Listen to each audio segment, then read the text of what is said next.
मित्रों नमस्कार।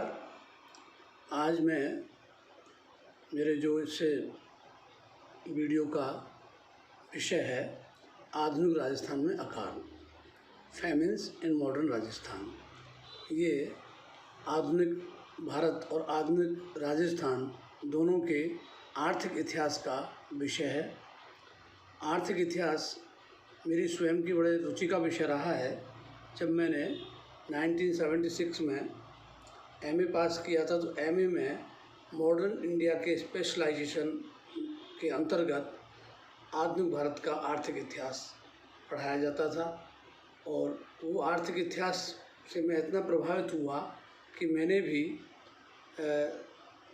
अध्यापन कार्य आरंभ करने के कुछ ही वर्षों बाद आधुनिक राजस्थान का आर्थिक इतिहास शीर्षक से पुस्तक लिखी। उस पुस्तक में सभी आर्थिक मुद्दों को विस्तार से मैंने उसमें रखा है और उसी के अंतर्गत अकाल भी एक महत्वपूर्ण अध्याय है, क्योंकि अकाल आर्थिक इतिहास का अंग तो है ही।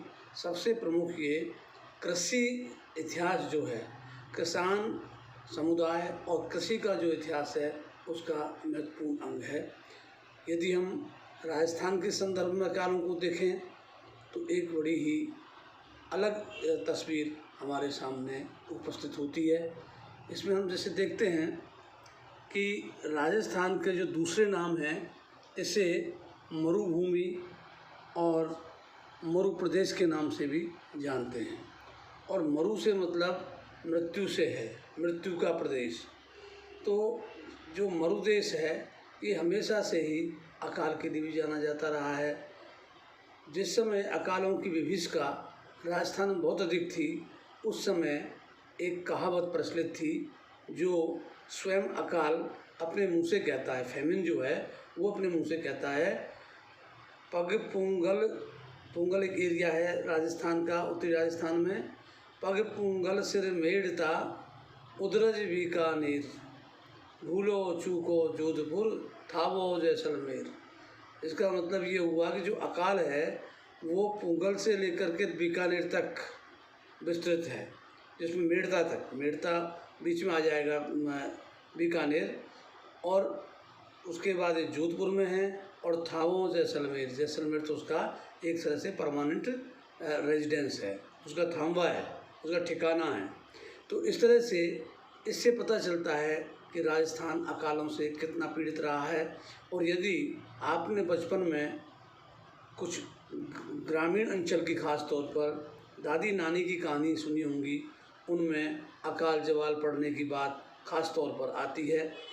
और इसके अतिरिक्त जो मेरी पीढ़ी के लोग हैं उनके नानी दादी ने तो उन अकालों की विभीषिका का भी आंखों देखा हाल बयान किया है कि किस तरह से अकाल के साथ साथ महामारी फैलती थी और लोग मरने लगते थे, जिससे लोगों का मोरल, उनका नैतिक साहस डगमगाने लगता था। तो जो राजस्थान है, यहाँ तीन तरह के, राजस्थान के सभी जगह, लेकिन राजस्थान के संदर्भ में विशेष तौर पर मैं बात करता हूँ कि जो अकाल है उसको तीन तरह के अकाल के रूप में लेते थे। एक तो अन्न काल, किसी कारणवश अन्न की पैदावार न हो पाए और अन्न का अभाव उत्पन्न हो जाए, अभाव उत्पन्न होने से अनाज के भाव बढ़ जाएं और आदमी अफोर्ड नहीं कर सकता, तो वो अन्न काल कह रहे हैं उसको। दूसरा है जल काल, पीने के लिए पानी नहीं मिले, क्योंकि जल के बिना जीवन की कल्पना करना भी मुश्किल है। और राजस्थान जैसे, जिसमें कि जो अरावली के ऊपर का स्थान है, इसमें पश्चिमी राजस्थान आता है, उसमें बरसात की कमी रही। अरावली के इलाके में बरसात ज़्यादा होती थी। तो वहाँ तो आप देखें कि पीने का पानी भी बरसात से इकट्ठा करके और टांके बना रखे हैं, कुंडे बना रखे हैं अंडरग्राउंड, उसमें जमा रखा जाता है और साल भर तक अपने नहाने धोने, खाने पीने और इवन पशुओं तक के पिलाने की व्यवस्था उसके माध्यम से होती है। तो अगर बरसात नहीं हो, जल का अभाव पड़ जाए तो वो जल काल। और तीसरा होता था तृण काल, जो कि तृण होता है घास से मतलब है, तो चारे का अगर अभाव पैदा हो जाए, क्योंकि पशुधन भी राजस्थान में प्रमुख तौर पर पाला जाता रहा है और उसके लिए चारे की आवश्यकता बहुत है। तो अगर चारे का अभाव पैदा हो जाए, तृणकाल भी पड़ जाए, तो इसे त्रिकाल कहते हैं। और त्रिकाल जो है ये सबसे भीषण अकाल माना जाता है। तो ये स्थिति है। अब प्रश्न ये उठता है कि जो अकाल हैं ये कोई नई बात तो है नहीं आधुनिक काल में। आप भी सोचेंगे आधुनिक काल में ऐसी क्या बात है, क्योंकि प्राचीन काल में भी अकालों का उल्लेख मिलता है, मध्य काल में भी मिलता है और आधुनिक काल में मिल रहा है। किंतु आधुनिक काल को या तो हमारी स्मृति के नज़दीक है इस वजह से, या हो सकता है कि जो एक नई व्यवस्था, क्योंकि अंग्रेज़ों के आने की पहले की जो व्यवस्थाएं हैं वो भारत की अपनी देशज व्यवस्थाएं हैं। यदि भारत के आक्रमणकारी आए भी, उन्होंने यहाँ अपने राज्य स्थापित भी किए, उनको अपने राज्य संचालन के लिए यहाँ के जो वैल्यूज़ थी उन्हीं को एक्सेप्ट करना पड़ा। यहाँ की जो व्यवस्थाएं थी उनको ही स्वीकार करना पड़ा, चाहे वे चैरिटी की हों, चाहे सेवा की हों, चाहे वो सही प्रबंधन की हों या कम्युनिटी लाइफ की हों। वो कम्युनिटी लाइफ भी वैसे की वैसे इन कंटिन्यूटी चलती रही। किंतु ब्रिटिश के आने के बाद उन्होंने हर सिस्टम को ब्रेक किया, whether it was a production system, economic system, industrial system, whatever it was, they broke the conventional systems of society and economy. Society में भी उन्होंने, रिलीजन में भी उन्होंने, हर जगह उन्होंने टेंट किया। और इसका परिणाम ये हुआ कि जो अर्थव्यवस्था, आर्थिक क्रियाएं और व्यवस्थाएं चल रही थी ब्रिटिश के आने के बाद, उनमें ब्रेक होने के बाद जब नई व्यवस्था कायम होती है तो उसके जो दुष्परिणामों के रूप में हम देखते हैं अकाल निश्चित तौर पर प्राकृतिक प्रकोप है। मैं ये नहीं कह रहा कि अंग्रेज़ों ने अकाल पैदा किए, किंतु उनकी दोषपूर्ण जो कृषि नीतियाँ रहीं, भू राजस्व प्रणाली रही, जो उनकी आयात निर्यात नीतियाँ रहीं, उन सब ने, क्योंकि जो अकाल है मूल रूप से प्राकृतिक कारण से उत्पन्न होता है, किंतु मैन मेड जो कॉजेज हैं, मानवकृत जो कारण हैं, वे भी कम महत्वपूर्ण नहीं होते हैं। यदि अकाल पड़ता है और उसके सही समय पर राहत पहुंचा दी जाए या अभावों को दूर कर दिया जाए तो उसकी जो भीषणता है उसे कम किया जा सकता है और उस भीषणता से होने वाली जो जनधन की हानि है उसको मिनिमाइज किया जा सकता है, उसे कम से कम किया जा सकता है। तो इस तरह से लेकिन अंग्रेज़ों के आने के बाद क्या हुआ, प्रारंभ में उनका एक सूत्री कार्यक्रम था कि अधिक से अधिक धन यहाँ कैसे कमाया जाए, क्योंकि वो राज्य स्थापित होने के पहले जो सामान भारत से खरीदते थे उसके बदले में सोने चांदी में भुगतान करते थे और उनको अपनी कंपनी के व्यापार के लिए ही सरप्लस पैसा चाहिए था। और वो हिंदुस्तान में जब व्यवस्था राज्य कायम हो गया, वे जो है टैक्स वसूल करने लगे। तो जब मालगुजारी वो लेने लगे तो उन्होंने मालगुजारी की व्यवस्थाओं में कई प्रकार के प्रयोग किए, जिनका मैं यहाँ ज़्यादा विस्तार से बात नहीं कर पाऊँगा। लेकिन जो अकालों की भीषणता है और जो अकालों की जो अवधि है, निरंतरता है, या जो उसकी फ्रीक्वेंसी है, वो फ्रीक्वेंसी कम हो गई। जो अकाल बहुत वर्षों बाद एक आध दिखता था, एक सदी में एक पड़ गया, दो पड़ गए, तीन पड़े, लेकिन यहाँ हर दशाब्दी में और वर्ष दर वर्ष भी अकाल हुए। और सबसे जो भयानक अकाल है वो तो प्रारंभिक तौर पर ही जब बंगाल में अंग्रेजी राज की स्थापना हुई ही थी लगभग, क्योंकि 1765 में अंग्रेज़ों को बंगाल, बिहार, उड़ीसा की दीवानी मिली थी और बंगाल में 1770 में 5 वर्ष बाद ही इतना भयानक अकाल पड़ा कि 1/3 जनसंख्या बंगाल की कलवित हो गई। तो इस प्रकार से जो भयानकता है वो बढ़ती है। ठीक है, बाद में राहत कार्य या जो ऐसे प्रयास किए गए जिससे कि अकालों की भीषणता को कम किया जा सके और आगे अकाल कम पड़े। तो अब मैं यहाँ जो बात करना चाहता हूँ वो राजस्थान के संदर्भ में करूँगा। और वैसे राजस्थान और हिंदुस्तान के अन्य क्षेत्रों में विशिष्ट अंतर नहीं है। यह अंतर सिर्फ ऐसा है जो परंपरागत यहाँ का शासक और यहाँ का जो जागीरदार है वो यथावत कंटिन्यू किया है, किंतु जो उसका अपनी प्रजा के प्रति जो उसका एक भाव रहता था उसमें परिवर्तन नज़र आता है। और लेयर्स ऑफ एडमिनिस्ट्रेशन जो हैं और बढ़ गई, मतलब जो प्रशासन की पढ़ते हैं बोझा है जनता पर वो और बढ़ गया। तो इसकी बात मैं आगे करूँगा। तो सबसे पहले मैं अकालों के कारणों पर बात करूँगा। इसमें प्राकृतिक कारण में राजस्थान के संदर्भ में जो प्रमुख कारण रहा प्राकृतिक, वो है वर्षा का अभाव।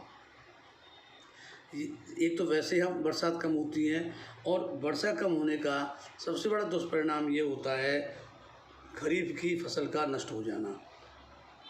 खरीफ की फसल जो कि पूरी तरह से वर्षा पर ही निर्भर रहती है, और राजस्थान में यदि हम खरीफ और रबी की फसल का अनुपात देखें तो इतना वो है कि लगभग 80-90% तक खरीफ की फसल ही होती, 10 या 20% में ही रबी की फसल हो पाती थी।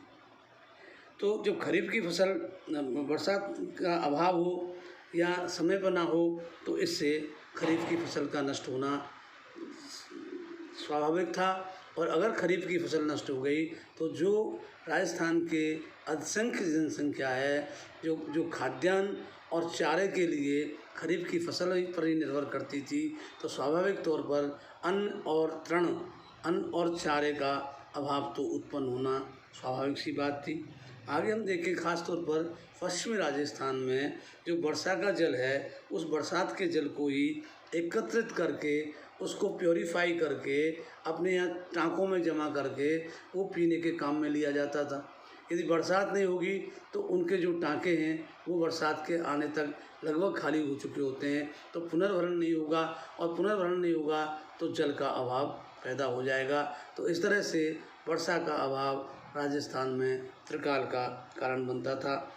फिर बरसात के बिना कुएं भी सूखने लगते थे। जिन क्षेत्रों में कुएं संचालित थे वे कुएं भी पानी बरसात के अभाव में उनमें पानी का जल का पुनर्भरण नहीं हो पाता था। ऐसी स्थिति में वो और भी वहाँ भी स्थिति कोई संतोषजनक नहीं रहती थी। फसल खराब होना तो एक बात है ही, चारे का अभाव है ही, इन सब के वजह से तो इस तरह से जुड़े हुए कारण थे ये। वर्षा का अभाव ये प्रमुख कारण था, और इसके साथ में मानव और पशुधन दोनों के लिए परेशानी का सबब पैदा होता था। इसके अलावा जो दूसरा प्रमुख कारण प्रकृति का वो अतिवृष्टि है। अतिवृष्टि यदि होती है तो उसके दो परिणाम होंगे। एक तो यह है कि जब आपने खरीफ की फसल की बुआई कर दी और बुआई के बाद पौधा निकल आया 6 इंच तक का, इवन 1 फीट तक का भी हो गया, और उस समय अतिवृष्टि अगर हो जाती है, अनेक फसलें ऐसी हैं जो अतिवृष्टि के कारण वहीं की वहीं गल जाती हैं, उनकी ग्रोथ रुक जाती है और वो फसल के रूप में आगे विकसित नहीं हो सकती। दूसरा क्या है कि कुछ क्षेत्रों में अतिवृष्टि के कारण बाढ़ की समस्या रहती थी, और ये बाढ़ की समस्या खास तौर पर पूर्वी राजस्थान में, जिसमें अलवर है, भरतपुर है, धौलपुर है, ये जयपुर है, इन क्षेत्रों, करौली है, इन क्षेत्रों में बाढ़ की प्रकोप अक्सर होता रहता था। लेकिन बाढ़ के प्रकोप ऐसे उदाहरण बीकानेर जैसे शुष्क क्षेत्र में भी मिले हैं जहाँ अतिवृष्टि के कारण भी बाढ़ आई है। बाढ़ कई बार लूनी, जो कि ज़्यादातर रेगिस्तानी क्षेत्र से निकलती है, उस लूनी में भी कई बार बाढ़ आई है। तो लेकिन पश्चिमी राजस्थान में ये कम था, ये पूर्वी राजस्थान में अतिवृष्टि और बाढ़ की समस्या रहती थी। इसके बाद जो तीसरा प्राकृतिक कारण राजस्थान प्रमुखता अध्ययन काल के दौरान, जिस दौरान की मैं बात कर रहा हूँ, तो टिड्डी दलों का आक्रमण, लोकस्टस जो है, ये जो है टिड्डी सबसे खतरनाक होती थी, और उनका आक्रमण जब राजस्थान की फसलों पर खास तौर पर, कारण क्या है कि जो टिड्डी है उसका जो जेनेटिक जो है उसका ओरिजिन ये रेगिस्तानी इलाके में ही पैदा होता है। रेगिस्तानी इलाके की झाड़ियों में इसको बढ़ने का अवसर मिलता है, और जब ये बच्चे देती है, बच्चे पैदा होकर जब बड़े होने लगते हैं तो वो भोजन की तलाश में उड़ान भरते हैं। और पश्चिमी राजस्थान में जो रेगिस्तानी इलाका था, ये तो अक्सर टिड्डी का दौरा यहाँ साल 2 साल में होता रहता था, किंतु संपूर्ण राजस्थान में भी टिड्डी दलों द्वारा फसलों को चौपट करने की का ऐतिहासिक रिकॉर्ड्स हैं। और ये जो है ख़ास तौर पर जो उसके भोजन का अंग बनती थी, जो बड़ी हुई विकसित फसल और मैच्योर्ड पकी हुई या अर्ध पकी हुई, उस स्थिति में उसको ये चौपट कर जाती थी। इतना ही नहीं, जिन क्षेत्रों में होकर के टिड्डी दलों का वो आक्रमण होता था, उन क्षेत्रों के वृक्षों तक की पत्तियों को ये चट कर जाते थे, जिससे यदि वृक्षों के पत्तों, डालियों आदि से भी कई बार पशुओं का भोजन तैयार किया जा सकता है, वो भी नहीं उपलब्ध होता था। तो अनाज और चारे दोनों का नुकसान टिड्डी दल करता था। टिड्डी दल के अलावा कुछ और बीमारियां थीं, जैसे कातरा, एक कीड़ा था जिसको कैटरपिलर कहते हैं। तो कातरा जो है ये शैशव अवस्था में पेड़ को ख़त्म कर देता है, इन्फेंट स्टेज में ही ये ख़त्म करता है, क्योंकि जब इसकी पत्तियां आने लगती पेड़ में तो उसी को कातरा काटने लगता है, और जो कातरा उसे काटेगा तो पेड़ की ग्रोथ रुक जाएगी, पेड़ पीला होकर के सूख जाएगा। तो कातरा एक दूसरी बीमारी थी। तीसरी जो राजस्थान में ख़ास तौर पर दीमक और चूहों की समस्या भी बरकरार थी। चूहे अगर अधिक तादाद में हो जाते थे तो ये इस बात का लक्षण था कि अब अकाल पड़ने वाला है। अकाल का सूचक होता था चूहों की संख्या में वृद्धि होना, और चूहे यदि भारी संख्या में मरने लगें तो ऐसी स्थिति में प्लेग नामक महामारी फैल जाती थी, जो बहुत ही ज़्यादा खतरनाक सिद्ध होती थी। तो राजस्थान में ख़ास तौर पर प्लेग और मलेरिया और हैजा, ये बीमारियां अकाल के समय फैलने लगती थी। इसके अलावा जो प्राकृतिक कारण है उसमें अधिक सर्दी, जाड़ा मार जाता है, ठंड जो है फसल को मार देती है। अगर फसल पूरी तरह से परिपक्व नहीं हुई है और वो सिंचित क्षेत्र में नहीं है तो वो ये जो है सर्दी खेत को नष्ट कर देगी। मैंने तो स्वयं अपने याददाश्त में सरसों और चने के खेतों को ठंड से खत्म, और अरहर के खेतों को ठंड से, जिसमें सैकड़ों किलोमीटर तक के एरिया में वो सर्दी की अगर एक बह गई तो वो ख़त्म कर देती थी। इसके अलावा ओला पड़ जाना, पाला पड़ जाना, गर्म हवाएं चलना, चेपा, रोली, तो इस तरह की बीमारियां जो उस समय कीटनाशक विकसित नहीं थे, किंतु किसान अपनी परंपरागत विधि से इन तमाम चीज़ों का मुकाबला तो करते थे, लेकिन सबसे खतरनाक होता था बरसात का अभाव, और बाकी कारण तो सहायक कारण थे। तो इस तरह से अब मैं जो बात करना चाहता हूँ कि मानवकृत कारण क्या हो सकते हैं, तो मानवकृत कारणों में सबसे बड़ी बात तो ये है कि मानव जो है, इतनी विलक्षण प्रतिभा है मानव में कि वो कुछ भी कर सकता है। तो वो अकाल जो एक अभिशाप था, उस अभिशाप को वरदान में भी बदल सकता है, और वो अभिशाप को और अधिक अभिशाप में गहरा कर सकता है। तो ये जो मानवकृत कारण हैं वो ख़ास तौर पर अकाल के पहले नहीं, अकाल के दौरान वो अकाल को भीषण बनाने में काम करते हैं। और कुछ ऐसे काम थे, जैसे अगर मानवकृत देखें तो यहाँ जो ये जो यहाँ की जो राज्य व्यवस्था अंग्रेज़ों के साथ संधि के बाद जो उभर कर के आई, उसमें राजा और जागीरदार जन कल्याण से विमुख दिखाई देते हैं। उनको कई उनकी जो शासक वर्गों की जो उदासीनता है जनता के प्रति, वह बहुत ही घातक सिद्ध हुई।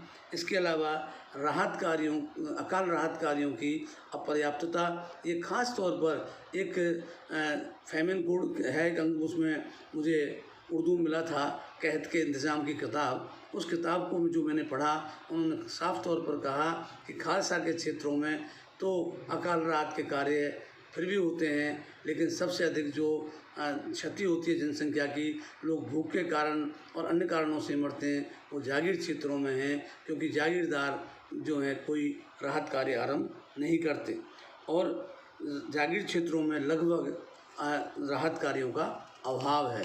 राहत कार्यों के अलावा एक चीज़ और होती थी कि अकाल के दौरान, वैसे खालसा क्षेत्रों में तो ये लागू हो गई कि अनाज के बदले काम का जो कार्यक्रम है वो अकाल के दौरान चलाया जाता था, ताकि अकाल राहत कार्य भी हो जाए, और जो अकाल राहत कार्य पे आएँ उनको मुफ्त में खिलाना नहीं पड़े, और ऐसे कार्य हों परमानेंट नेचर के, जिसमें बांध बन जाएँ, सड़कें बन जाएँ, जिससे ट्रांसपोर्टेशन ऑफ गुड्स ईजी हो जाए।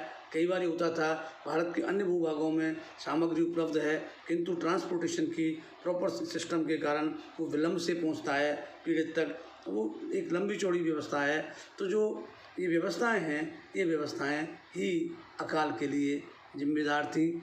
जो राजस्व व्यवस्था है वो बहुत ही दोषपूर्ण थी, उसमें किसान के पास अपने जीवन यापन के लायक भी मुश्किल से बच पाता था। और उसका जो अधिशेष है, उसका जो सरप्लस है एग्रीकल्चर का, ये किसी न किसी बहाने और किसी न किसी मैकेनिज़्म के तहत ये जो शासक वर्गों और महाजनों के द्वारा उसका अपहरण कर लिया जाता था। It was virtually snatched from the pageantry. तो जो किसान की बढ़ती हुई निर्धनता है, तो होता ये है कि यदि किसान के पास सरप्लस है और यदि असामान्य मौसम हो जाता है, बरसात का अभाव हो जाता है, तो कम से कम उसके पास एक जमा पूंजी है या इतना उसका सरप्लस अन्न है कि वो एक साल 2 साल अगर एबनॉर्मल ईयर्स भी हैं तो उनको बड़े आराम से निकाल करके आगे बढ़ सकता है। किंतु जब वो हैंड टू माउथ था, खुद किसान जो अनाज पैदा करता रहे, एक स्थिति बाद वो कई बार महाजन से अनाज लेकर के खाने लगता था, क्योंकि जब उसकी पैदावार नहीं होती या जो उस पर बचा है उससे उसके साल भर का पालन पोषण नहीं हुआ, तो अगेन वो महाजन के पास जाता था और महाजन से फिर वो उधारी लेता था। और जो ही फसल आती थी महाजन उसको, मैं अलग एक वीडियो में इस महाजनी व्यवस्था पर बात करूँगा। तो जो किसान की ऋणग्रस्तता है, क्योंकि किसान अपनी परंपरागत खेती करने के लिए भी ऋण लेता था और वो राजस्व चुकाने के लिए भी ऋण लेने पर मजबूर था।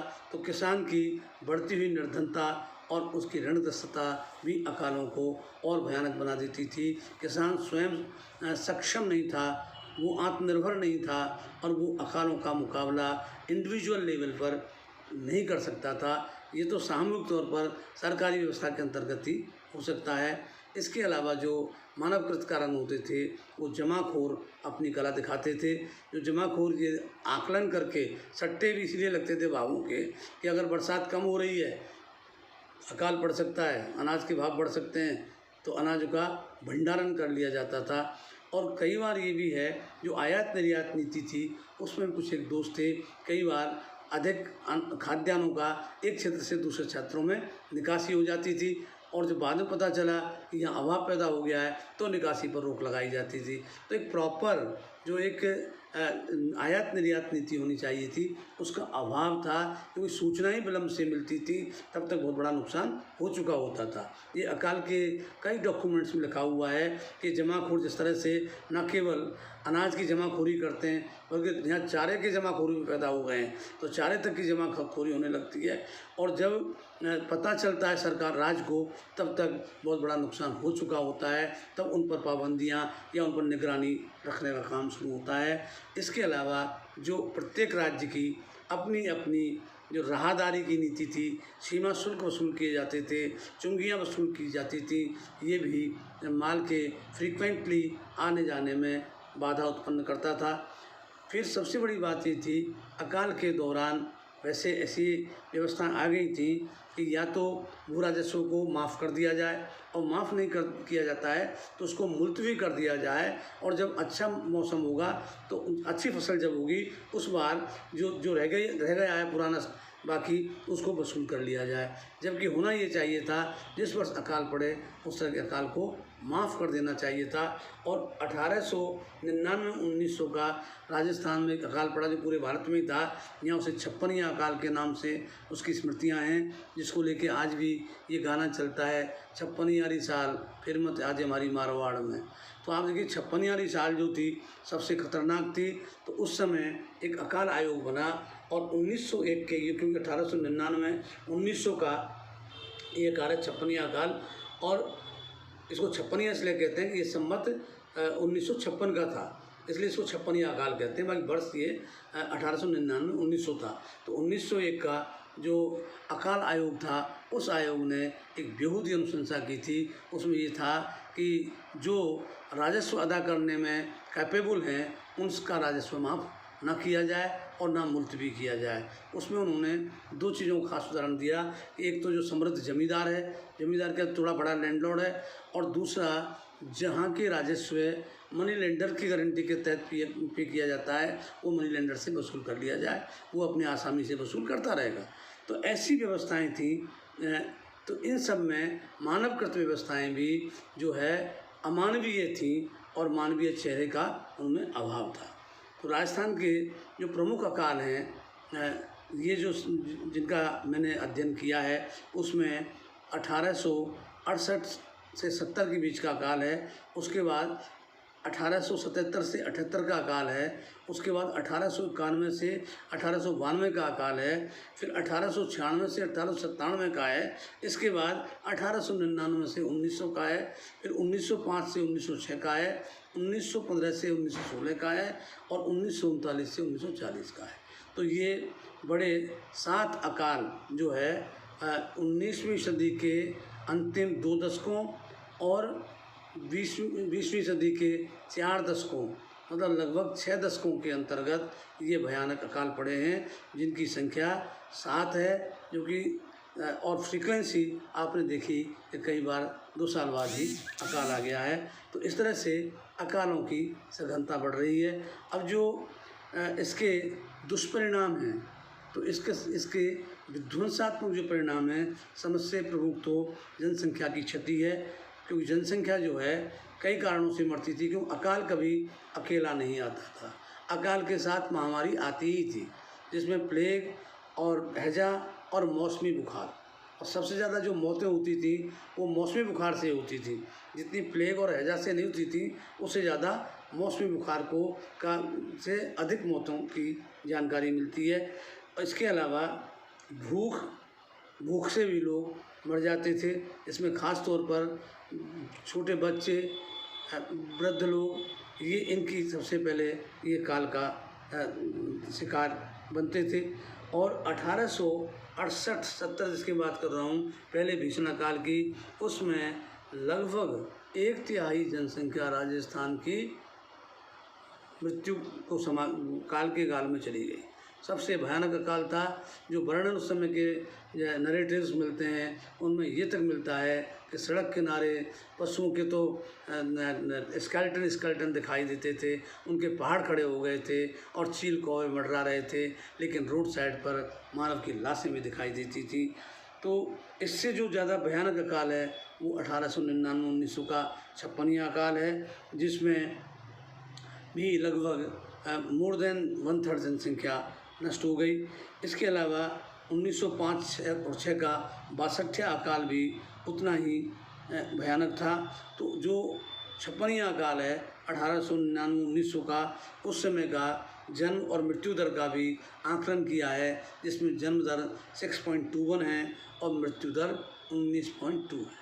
तो आप ये देखें कि जन्म और मृत्यु दर में इतना अंतर आया। तो इससे जनसंख्या की कमी हुई। जनसंख्या की कमी का दुष्परिणाम जो मैन पावर है, मानव शक्ति है, मानव श्रम है, उसका अभाव पैदा होना। दूसरा, मानव की जो क्षति हो रही है, उससे जो लोग बचे हुए हैं उनका जो नैतिक साहस है वो डगमगा जाता है और उनका आत्मविश्वास लड़खड़ाने लगता है। इसके अलावा जनसंख्या के नुकसान का दूसरा नुकसान कुटीर और शिल्प उद्योगों का होता था। जो ग्रामीण स्थित कुटीर और शिल्प उद्योग थे, उनको का पालन पोषण तो किसान और खेती से होता था। जब किसान और खेती ही नहीं हो रही तो उनकी स्थिति क्या होगी। तो अनेक लोग तो वे भी अपना जो शिल्प कार्य है वो छोड़ करके श्रमिक कार्य है, मजदूरी का कार्य अपना लेते थे, जहाँ भी कहीं कार्य चल रहा होता था, और नहीं तो वे निष्क्रमण कर जाते थे। तो ये माइग्रेशन ऑफ पॉपुलेशन ये भी बहुत अधिक होता था। जो माइग्रेशन जो होता था उसमें 2 तरह का माइग्रेशन होता था, एक परमानेंट नेचर का, एक अस्थायी तौर का। आज भी मध्य प्रदेश, उत्तर प्रदेश, पंजाब, हरियाणा, हिमाचल में ऐसी खूब, दिल्ली, बड़े शहरों में भी ऐसी कम्युनिटीज़ खूब मिलती हैं जिनका ओरिजिन राजस्थान से है और वे अकालों के दौरान माइग्रेट कर गए थे। तो माइग्रेशन के द्वारा भी जनसंख्या की कमी होती, जनसंख्या कम होती है। तो इस तरह से जो निष्क्रमण है, लोगों का बाहर निकल जाना, वो इसके आंकड़े मैं अपनी पुस्तक में दिए हैं कि जहाँ काउंटिंग की गई थी किन राज्यों से कितने लोग, कितने पशु, कितने हल, कितने बैल बाहर गए और लौटकर कितने आए। तो उसमें कई बार ये हुआ जो निष्क्रमित लोग हैं प्रारंभिक अकालों में हार्डली 1/3 या 1/4 लोग ही लौट करके आए, बाकी या तो मर गए या फिर वो कहीं बस गए। इसके अलावा जन स्वास्थ्य में भारी गिरावट आती थी, क्योंकि पोषण का कमी हो जाती थी, सड़े गले अनाज तक खाने पड़ते थे, सड़े गले मांस तक खाने पड़ते थे, तो आदमी का स्तर जो है वो गिरता था, तो जो स्वास्थ्य को लॉन्ग रन में अफेक्ट करता था, जिससे कि वो कार्य क्षमता भी कम होती थी और उसके जीवन की जो लाइफ स्पैन है वो भी कम होता था। इसके अलावा पशुधन की क्षति बहुत बड़ी क्षति थी, क्योंकि जो ख़ास तौर पर ऐसे पशु होते थे जो बूढ़े होते थे या कम काम के हैं, तो उनको तो ज़्यादातर लोग आवाराई छोड़ देते थे। जो अच्छे थे उनको लेकर के वो निष्क्रमण उन क्षेत्रों की ओर करते थे जहाँ कहीं चारा पानी मिल जाए या जहाँ कहीं व्यवस्था हो जाए, वहाँ वो उन पशुओं को कई बार पौने पौने दामों में बेच भी दिया करते थे। और कई बार अकालों के दौरान दूसरे क्षेत्रों के लोग राजस्थान का इंतज़ार करते थे कि वहाँ के लोग आएंगे पशुओं को लेकर के और उनसे हम खरीदारी सस्ते दरों में कर लेंगे। और जब पशुधन का अभाव होगा तो पशुधन जो कृषि के लिए आवश्यक है उसके अभाव में जब नॉर्मल वेदर होगा तो कहाँ से जोतने वाले पशु, कहाँ से ऊँट, कहाँ से बैल, कहाँ से भैंसे, ये सब लाए जाएंगे, तो उसका भी एक अभाव पैदा होता था। तो एक अकाल का जो दुष्प्रभाव है वो अनेक वर्षों तक रहता था और जो अकाल पीड़ित है उसके तो लाइफ लॉन्ग उसकी जो हेल्थ है, उसकी हेल्थ की गिरावट इतनी ज़्यादा होती थी कि वो जल्दी ही ख़त्म हो लेता था। इसके अलावा जो सामाजिक समस्याएं, ख़ास तौर पर अनाथों की समस्या सबसे अधिक होती थी। और अनाथों की समस्या में एक बात उल्लेखनीय आई कि जब ये क्रिश्चियन मिशनरीज खासतौर पर अजमेर के क्षेत्र में, वहाँ जो अनाथ बचे उन अनाथों को क्रिश्चियन मिशनरीज ने, क्योंकि उनके यहाँ सेवा का बड़ा कंसेप्ट है, तो उनको रखना शुरू किया। लेकिन उन पर ये आरोप लगाए गए कि धर्मांतरण करवा रहे हैं, और हुआ भी, धर्मांतरण हुए भी हैं, क्योंकि जो अनाथ बच्चे हैं उनको कुछ होश ही नहीं है, तो वो जो प्रारंभिक तौर पर जिसके शेल्टर में रहेंगे उस शेल्टर में जो प्रेयर होगी, जो कल्चर वहाँ को फॉलो होगी, वो उसी में पारंगत हो जाएंगे। तो इसको लेकर के आर्य समाज ने एक इसका ध्यान दिया और आर्य समाज ने अनाथ आश्रम अपने कायम किए। तो ये अनाथ आश्रम लाला लाजपत राय ने सबसे पहले पंजाब में किए थे और अजमेर के जो अनाथ थे उनको वो पंजाब में ले गए, लेकिन बाद में यहाँ भी ऑर्फनेज जो है आर्य समाज ने ही अजमेर में स्थापित किया। इसके अलावा कई बार ये तलाश करते थे यदि कोई बच्चे बच गए हैं, उनका कोई रिश्तेदार हो या उनकी कोई जाति का हो या और सम्मानजनक आदमी यदि कोई आगे आकर के उन्हें गोद लेना चाहता है तो वो दे दिए जाते थे। किंतु उनके बारे में यह रिपोर्ट मिलती है कि अधिकांश लोग उन बच्चों को घरेलू नौकर बना लेते थे और घरेलू नौकरों के अलावा दास प्रथा को इससे प्रश्रय मिलता था और औरतों के अवैध व्यापार को भी बढ़ावा मिलता था। तो इस तरह से अनाथों की स्थिति सबसे भयानक होती थी। इसमें भी सबसे अधिक पीड़ित होती थी लड़कियां। ये रिकॉर्ड्स में मिलता है कि जो चरित्रहीन दलाल थे वे अनाथ लड़कियों का अपहरण कर लेते थे और उन्हें कहीं भी जा कर के बेच करके और उनको वेश्यावृत्ति तक में धकेल देते थे। इवन 1868-70 के जो काल के समय के बारे में श्यामल दास ने अजमेर के बारे में लिखा है अपने वीर विनोद में कि अजमेर क्षेत्र में अंग्रेजी सरकार ने लौंडी और गुलाम खरीदने की अनुमति दे दी थी और उसका परिणाम था 2-2 रुपये में लड़के और लड़कियां बिकी थी। तो इस तरह का नैतिक पतन ये दिखाई देता है। इसके अलावा जो अन्य बुराइयां जैसे भिक्षावृत्ति, वेश्यावृत्ति, चोरी, लूट, हत्या, आत्महत्या, इनमें वृद्धि होती थी। इनके उपरांत भी कुछ सकारात्मक परिणाम भी अकालों के थे। सबसे सकारात्मक अकाल का परिणाम था जो जातीय कट्टरता थी, जातीय कठोरता थी, उसमें कुछ नरमी आने लगती थी। एकदम ख़त्म तो नहीं होती थी, किंतु कई बार राहत कार्यों पे विभिन्न जातियों के लोग एक साथ कार्य करते थे तो उनके कार्य में कोई भेद नहीं था, तो इससे जातीय तत्व जो है कमज़ोर पड़ता था। दूसरा क्या है, जब निष्क्रमण करते थे तो समूह में निष्क्रमण करते थे, तो समूह में जो उनका एक आपसी सुरक्षा का भाव है उसमें वह भेदभाव जाति का, धर्म का ये नहीं होता था, वहाँ मानव है।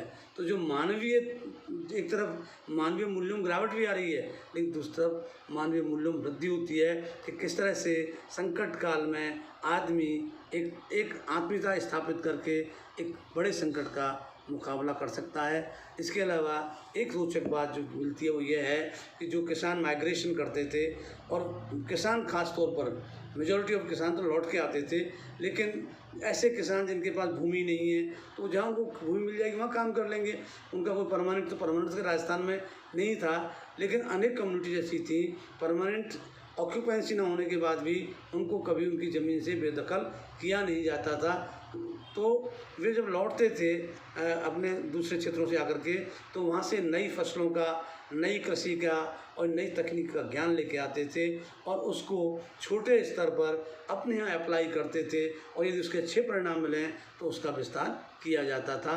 ये एक सापेक्ष परिणाम हमको अकालों को देखने का मिलता है। इसके अलावा राजस्थान में ख़ास तौर पर, क्योंकि अभी ये जो समय है अकालों का, यही वो समय है जब राजस्थान में रेलों का विस्तार हो रहा है, क्योंकि यहाँ रेलों का विस्तार 1880 के ये 78 के आसपास से होता है।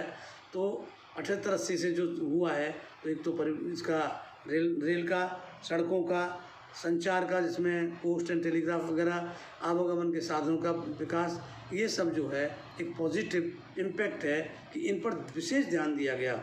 इनके पीछे अन्य कारण भी हैं, व्यापारिक कारण भी है, प्रशासनिक कारण भी है, लेकिन अकालों की भीषणता को कम करने के लिए भी इन साधनों के विकास की ज़रूरत महसूस की गई, ताकि अकाल पीड़ित होने पर अकाल राहत सामग्री समय पर और आराम से पहुंचाई जा सके। इसके अतिरिक्त तालाब, बांध, नहर, कुओं आदि का निर्माण खास तौर पर अकालों के बाद हुआ, और 1800 जो ये 99 का 56वां जो अकाल है उसके बाद तो यहाँ खास तौर पर, ये तो सदी का अंत हो रहा था 19वीं सदी का, तो उसके बाद देखते हैं 20वीं सदी के प्रारंभिक दो दशकों में यहाँ बांधों के निर्माण पर ध्यान दिया जाता है। हर राज्य में बांधों की संख्या बढ़ी है, तो उससे एक व्यवस्था हुई ताकि बांध में जो पानी हो उससे अगर सिंचाई भी ना हो पाए तो कम से कम मानव और पशु को तो पानी मिल सके। तो इस तरह से अकाल जो हैं राजस्थान में किस तरह से एक और यहाँ जो है हाहाकार मचाने वाले सत्यानाश का कारण बने, वहीं दूसरी ओर यहाँ विकास का साधन बने। नमस्कार।